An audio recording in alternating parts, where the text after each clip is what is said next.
Bem-vindos ao podcast do Cooperiu On, onde trazemos temas muito importantes, sempre guiados por pessoas de muito conhecimento e inspiradoras, como é o caso de Daniela Lopes. Um prazer, senhora, aqui, professora universitária, pedagoga e ativista do Grupo Somos, né? Daniela, vamos começar já com a pergunta de qual a importância do Dia Internacional da Mulher na atualidade, como é que ele pode ajudar para a igualdade de gênero. Bom dia, Maia. Bom dia a todos, todas e todos os estudantes da Cooperiu e família, né, em comunidade. É um prazer estar aqui com vocês. É importante a gente lembrar a representação do 8 de março, né? Porque ele é um movimento que nasceu de luta, de sofrimento, né, de morte. E o 8 de março, ele é confundido com o dia festivo. E ele não é um dia festivo, é um dia de reflexão, é mais um dia de luta. Então, ele é importante como demarcar no calendário que nós temos um mês, que nós, as feministas, a gente intitula o mês de março como mês mulher, né? Um mês que no dia 8 existe o símbolo daquela data importante, mas todo mês é um movimento grande de trazer a discussão sobre a mulher, o seu espaço na sociedade, né, as violências contra as mulheres e chamando a sociedade para uma reflexão, uma conscientização. Muita gente confunde o 8 de março com o dia de dar florzinha, de fazer festinha, brinde, gincana. É importante desde que tenha um processo de conscientização política. As pessoas confundem o que é política, mas política é a gente se conscientizar, né? Compreender a dimensão que nós estamos aqui porque outras lá atrás lutaram, né, e construíram uma história para que a gente hoje possa dar continuidade a essa história de luta, porque as coisas não estão postas, elas não estão prontas para nós mulheres, nós ainda precisamos conquistar o nosso espaço. Certo. Infelizmente, a gente ainda ouve muitas críticas sobre o corpo feminino. Um exemplo muito recente também é de Yasmin Brunet no Big Brother do BBB 24. Várias outras mulheres, atrizes e até as pessoas na vida real mesmo sofrem diversas críticas sobre o corpo, sobre sua aparência. E como será que a gente pode tentar mudar essa perspectiva e tentar entender de fato por que isso acontece tanto com a mulher? Então, ao longo da história, a mulher ela não foi considerada uma pessoa de direitos. Nós somos objetificadas, né? Até pouco tempo nós éramos propriedade do pai, depois do marido. Sim. Né? Não tínhamos autonomia de fazer as nossas escolhas, né? As nossas decisões, ocupar espaços. Não tínhamos nem direito ao voto, né? Então, e a mulher como objeto, ela vem como um artifício para o mundo masculino. Então, o mundo masculino se sente um objeto de desejo, uma propriedade de talvez um prêmio, né? Algo que pode ser manipulado, algo que tem que obedecer, que tem que servir. Então, a sociedade incorporou isso muito bem. E o corpo feminino ele é vendável, ele é comercial, né? Então, a mulher como objeto, ela perde a sua natureza de ser. E aí, quando a gente fica nessa condição, né, como a sociedade nos olha nessa condição, a gente começa a ter que representar padrões para ser aceita. Então, hoje, a gente vê a Paloma Oliveira, né, a gente vê a Paola Oliveira, a gente vê a Yasmin Brunet e tantas outras mulheres que o tempo todo são criticadas se tem uma gordurinha, se está fora do lugar, porque elas precisam manter aquele padrão de beleza para continuar sendo aceitas e ser um rosto, um corpo comercial. Né? Então, não é visto a mulher na sua singularidade, na sua realidade, o que não acontece com os homens. Para a gente mudar essa história é muito difícil, mas a gente pode mudar. Nós mulheres é que precisamos começar a tensionar isso e dialogando com outros homens, com outras pessoas, ampliando essa luta, esse movimento, com entidades. E a escola é um lugar excelente para isso, para nos auxiliar, porque isso está instituído na sociedade. Não é fácil, né? Porque são muitas forças tensionando essa realidade. E a gente vê que as redes sociais hoje é um espaço de poder, onde as pessoas falam o que querem, né? Machucam. E muitas vezes a mulher, por querer ser aceita, né, impõe ao seu corpo várias dores para poder manter um padrão de beleza e poder estar levando likes, né, sendo vista. Verdade. E as redes sociais também é um lugar de muita representatividade, seja positiva ou negativa. E como a gente pode garantir essa representatividade para os jovens, para os adolescentes, de uma igualdade de gênero? Olha, garantir é algo muito difícil, né? A gente precisa unir forças com instituições e espaços que acolham jovens e dê a eles uma educação voltada para um mundo de inclusão social, né? Direitos humanos. A escola é o primeiro, vamos dizer assim, espaço social, fora a família, né? O núcleo familiar, que pode tensionar tanto a família quanto a educação desses jovens, adolescentes, crianças. Por exemplo, muitas vezes na escola já divide azul e rosa. Isso é de menino, isso é de menina, né? Já fazendo diferenciações. Aonde o mundo dos meninos é um mundo de maior autonomia e liberdade, né? E da menina um mundo mais limitado, mais restrito. E às vezes no dia a dia a nossa linguagem também impõe várias condições de conduta e comportamento que implica a menina mais a obediência e o menino a liberdade. Então, primeiro isso tem que estar composto no projeto político-pedagógico da escola, para que a gente possa tensionar a sociedade, porque a sociedade ela está aí o tempo todo seguindo um padrão que a gente precisa romper. Né? Fica assim, não é um movimento só de mulheres, precisa ser um movimento de homens e mulheres, então os professores, os educadores, a direção, a gestão, todos empenhados ali naquela formação.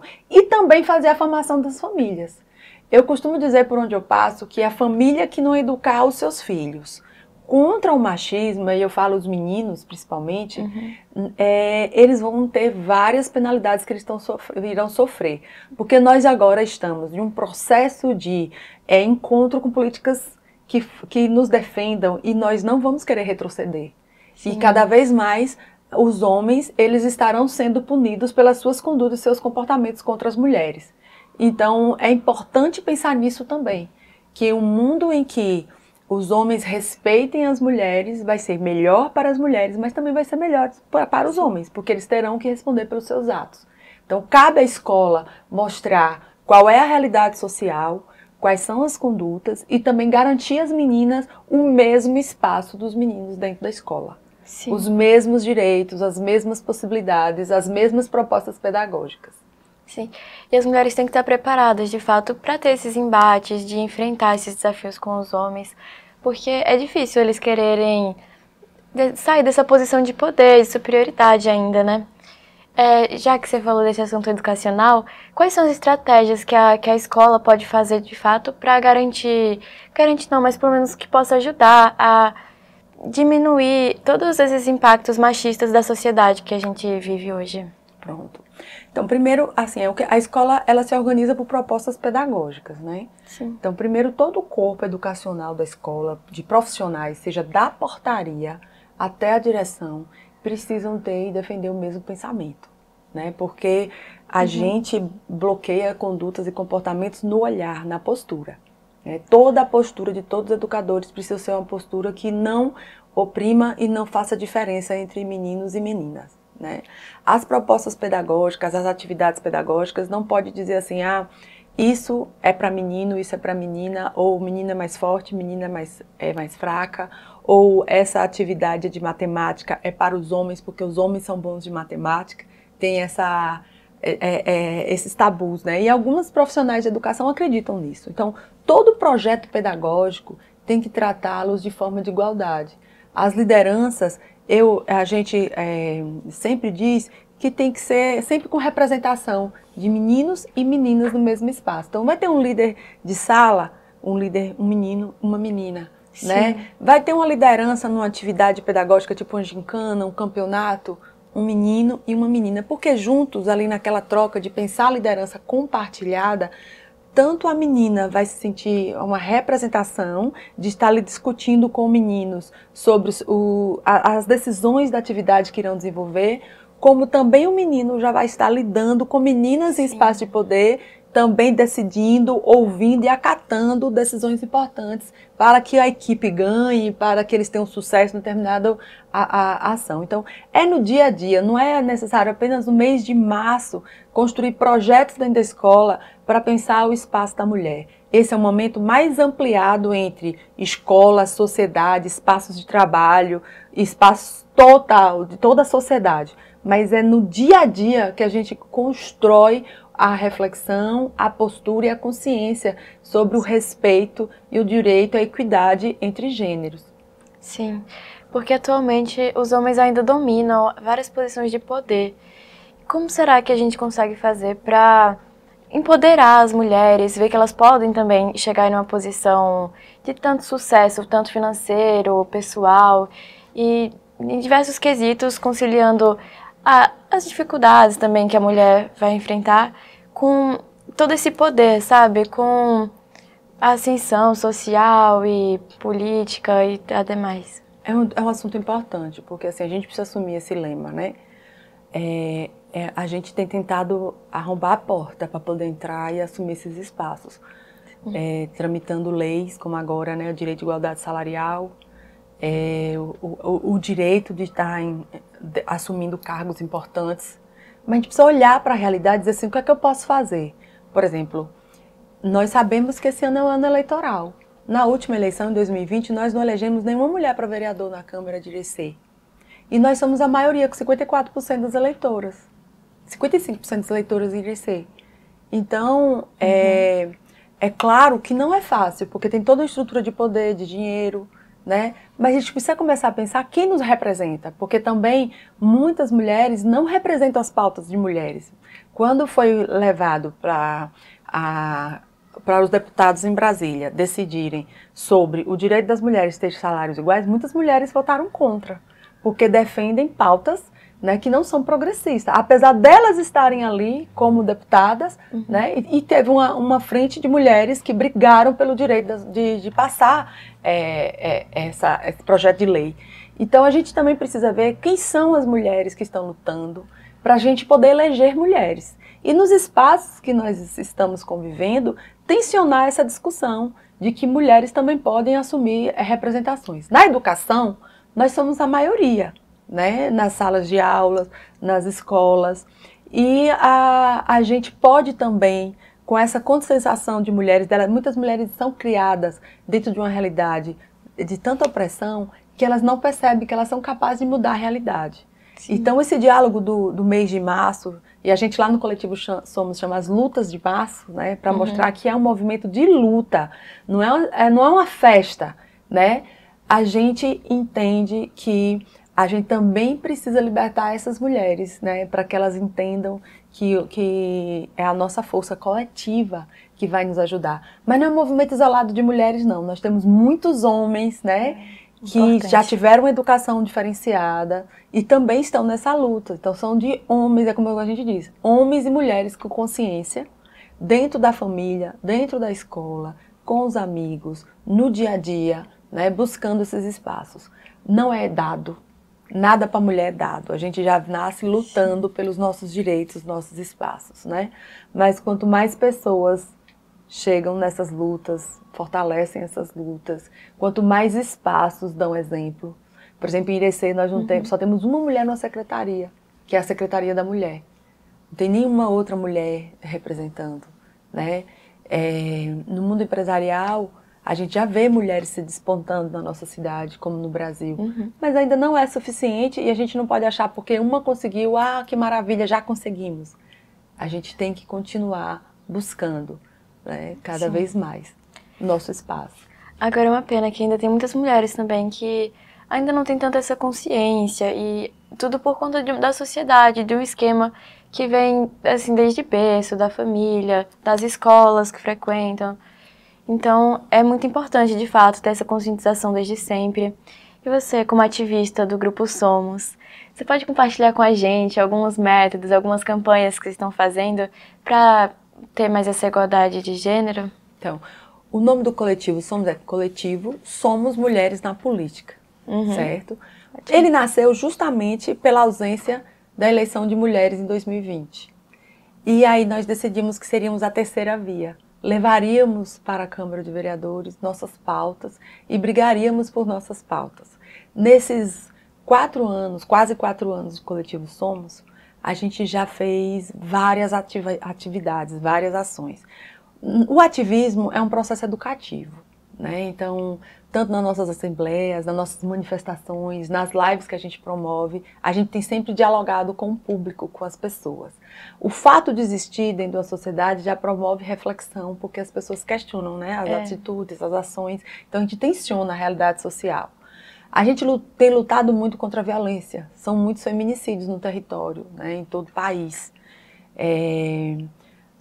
A gente tem lutado muito também sobre a questão da violência obstétrica, porque a violência ela nos atinge os nossos corpos de várias formas, né? O parir é um momento muito violento para a mulher também, por muitas vezes não ter uma assistência adequada. Irecê fechou a casa de parto, né? Então nós não temos um espaço adequado de acolhimento à mulher. Foi uma luta que nos atravessou durante os 3 anos. Também demos muita assistência às famílias e mulheres com feminicídio, dos processos, na atenção dentro dos espaços públicos, na orientação de muitas vezes a mulher não saber aonde chegar quando é violentada, quando é agredida, ou a família para ter o atendimento adequado. Existem várias estruturas públicas que podem ajudar essas mulheres, né? E esse ano nós elegemos a pauta de violência política de gênero. Por quê? Porque existe uma cota para que tenha igualdade de gênero, né, de 30%, que você tem que ter homens e mulheres, ou 30% homem ou 30% mulheres. Como os homens não querem perder o espaço de poder, eles colocam mulheres que a gente chama de laranja, para poder fazer a inscrição e a candidatura do partido poder correr bem. Só que aquelas mulheres, elas não estão de fato na luta, entendeu? Porque na vida masculina da política, a mulher ela carrega a bandeira, ela arruma o comitê, ela faz a feijoada para conseguir recurso, mas na verdade ela não pode assumir o espaço de poder. Então tentam ali manobrar. Outra coisa que acontece muito é que às vezes uma família que tem uma tradição política não tem aquele filho homem para assumir o posto do pai, o pai está cassado, já está idoso, está doente, alguém precisa assumir, coloca a filha, mas ela não é responsável de fato pelas ideias, pelo que ela vai defender. Ela fica ali como uma figura ilustrativa. Quem está por detrás dela é que realmente tem um poder para poder seguir. Então é um outro tipo de candidatura laranja. Além disso, nós temos a violência política contra a mulher, que é de agressão, seja verbal, física. Temos Marielle aí, que agora, né, no dia 14 de março, é mais uma data que a gente retoma o luto, né, de sua morte, que foi, assim, nos últimos anos, a maior violência política contra a mulher que nós registramos e que ainda solicitamos esclarecimento de fato, né, do que aconteceu. E esse ano, como é o ano eleitoral, a gente precisa conscientizar as pessoas que a violência política, ela existe. E se a gente quer mudar a realidade, nós precisamos de mulheres que pautem as nossas dificuldades, as nossas lutas nos espaços de decisão governamental, né? Seja na Câmara de Vereadores, seja no Executivo, como prefeitas, como governadoras, né? Como deputadas, senadoras. Então, nós precisamos começar a direcionar o nosso apoio a aquelas que possam nos fortalecer. E uma menina que vê uma mulher se destacando, ela começa a acreditar que é possível também que ela chegue lá. Então, é muito difícil a gente não querer algo que não tenha representação, né? Então, por exemplo, uma menina negra que vê uma mulher negra assumindo um espaço de poder, ela vai se projetar para aquele lugar, né? Uma menina, independente da etnia, que veja que mulheres, né, independentes de questões étnicas, podem chegar a diversos espaços, ela também vai se projetar, né, para diversos espaços. Isso serve na política, na gestão de espaços corporativos, no esporte, né, em casa, porque uma criança que é criada no espaço de conflito, onde o pai tem a última palavra, a última decisão, a situação de poder, dificilmente esse menino, essa menina vão construir laços que possam fazê-los pensar de uma forma diferente. Então essa menina vai ser submissa, e esse menino vai ser agressivo, porque foi a representação. As crianças copiam o exemplo dos adultos. Então a gente, para mudar essa realidade, a gente precisa começar a brigar, continuar arrombando portas e janelas para que a gente tenha os nossos espaços garantidos. E a gente sempre está naquele momento de transição, né? Lá no passado, umas lutaram para que a gente pudesse ter o direito ao voto, né? Outras para que a gente pudesse ter o direito do divórcio. Outras para que a gente pudesse ter o direito de ter a guarda dos filhos. E agora nós temos que lutar, né, para continuar viva, porque isso sempre aconteceu. Né? A gente precisa lutar para que os nossos corpos nos pertençam e a gente possa tomar a decisão de como a gente quer ser gorda, magra, né? Loira, azul, roxa, não sei. Cada um vai escolher o que te faz bem, o que te faz feliz e também acreditar que nós podemos tomar as decisões. As eleições, tanto em Irecê como no Brasil inteiro, tem a maioria das eleitoras mulheres. Nós podemos fazer a diferença, com certeza. E aí a gente precisa conscientizar outras mulheres. E aí eu quero, né, dizer que é muito importante momentos como esse. Esse é um momento educacional. Não só para o Coperil, entendeu? Para todos, porque vai chegar até a família, vai chegar em outros espaços.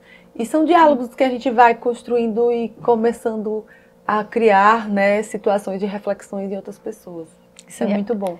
E querendo ou não, é uma luta muito complicada e que se prolonga há muitos anos. Mas os grandes projetos, as grandes coisas sempre vão começar aos pouquinhos mesmo. E eu acho que atualmente estamos conseguindo um espaço interessante na sociedade, ainda é o início, mas já estamos conseguindo, já está tendo mais representatividade, estão tendo mais coragem de assumir, alguns homens já estão entendendo também, mas o nosso espaço que a gente está conquistando.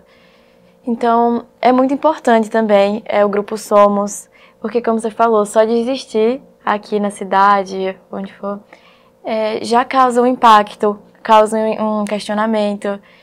Então, é muito ótimo o trabalho que vocês estão fazendo, de verdade, inspirador. Muito obrigada pela participação hoje, o podcast hoje vai ser mais rapidinho, mas foi ótima a sua participação, você é uma pessoa admirável, muito parabéns pelo trabalho que tem feito. De verdade, é importante para todas as mulheres, de todas as faixas etárias também, mesmo senhores que a acompanham, eu acho que podem mudar a percepção sobre o espaço da mulher, ou as jovens também que enxergam, pode já começar a ver diferente toda a realidade. Muito obrigada, então, pela sua participação, já com uma pessoa tão importante, com tanto conteúdo. Você quer falar mais alguma coisa?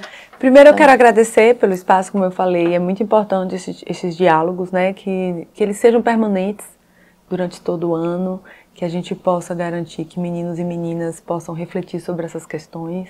Tem muito para ser conquistado, né, muito para a gente ainda lutar e a gente precisa fortalecer, e essa luta é nossa, de homens e mulheres, porque quando a gente pensa em homens, a gente pensa em pessoas que têm mães, esposas, filhas, né? E que eles precisam lutar por essas pessoas também.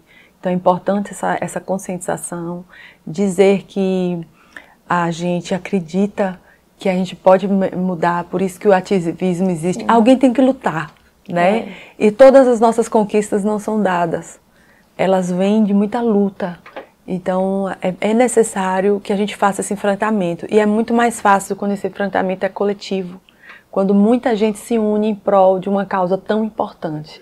Né? Nós, mulheres, precisamos acreditar no nosso potencial, precisamos acreditar que temos força, e sozinha a gente não consegue, mas juntas a gente muda o mundo. Né? É isso. Parabéns mais uma vez pelo Coperil, parabéns pelo seu desempenho também, maravilhosa, né? E fico muito feliz de poder estar aqui mais uma vez aqui na Coperil, contribuindo de alguma forma, e que março seja um mês de muita reflexão e de muitas lutas. Vamos mudar um pouquinho essa realidade aqui na nossa cidade, que é no nosso lugar que a gente faz a diferença. Daqui, reflete no mundo. Então, deixem o like, compartilhem esse assunto tão importante, que tem que ser mais compartilhado em toda a região. Muito obrigada pela participação novamente, por toda a equipe. É isso. Tchau, tchau.